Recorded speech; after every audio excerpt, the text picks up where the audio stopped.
In today's digital age, we all have what's called a digital footprint, information about who we are.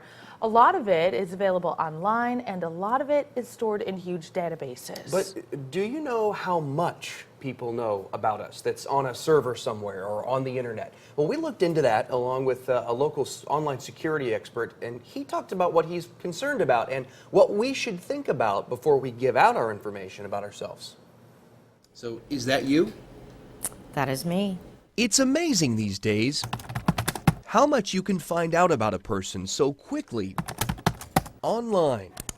Have you lived in Goodlettsville, Tennessee? I did. Where they live, what they drive, who their relatives are. Do you know a Joseph R. Krager? Yeah. It's my brother-in-law. That's weird. And thanks to social media, we know what you're doing, what you like, and when you're leaving home. Off to the beach. Businesses and other organizations know much more about us, what we buy, for example. Welcome, valued customers. Our political beliefs and how much we make. All that information is available, and it's out there permanently. Once it gets out, there's really no way to call it back. Purdue computer science professor Eugene Spafford specializes in information security.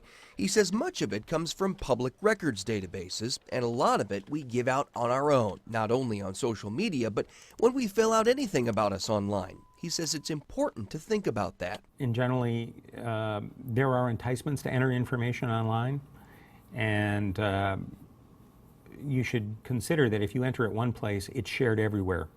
And so, do you really want to enter that information? Not everyone shares your information. On its website, the Kroger Company, for example, says, "We do not sell, trade, or rent our customers' personal information to outside companies or marketing firms."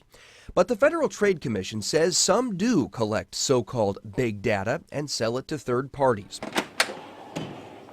In a report, the commission cited concerns that unscrupulous companies could use the data to offer misleading offers or scams to those it considers most vulnerable. How? By obtaining lists of people who reply to sweepstakes offers, believing they may be more likely to respond to enticements.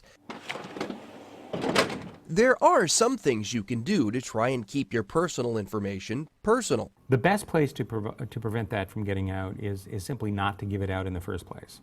When organizations ask for information, be very stingy with what you give. And Spafford says lawmakers should consider change. Let them know that privacy is a concern, and you want them to be aware of that, and perhaps look at restricting what organizations can do. Spafford says in some other countries, if somebody's information is in a database, they're allowed to review it and file corrections to it that the organization has to pay attention to. Essentially, they own their own personal information. People do. Here, he says that's different. Whoever has our information owns it. And in some cases here in the U.S., organizations are required to correct your information or remove it if you choose to opt out. That's really eye-opening. So people could actually tell what our politics are too. Well, quite easily if you put it on social media, and a lot of people do. Also, Spafford says organizations can make educated guesses based on your profile. So they may not be able to tell exactly what your politics are, but based on some other things about you, they could make an educated guess. Tomorrow morning, we're going to be taking a look at identity theft and what you can do online and not do to protect yourself. That's coming up tomorrow morning. Really.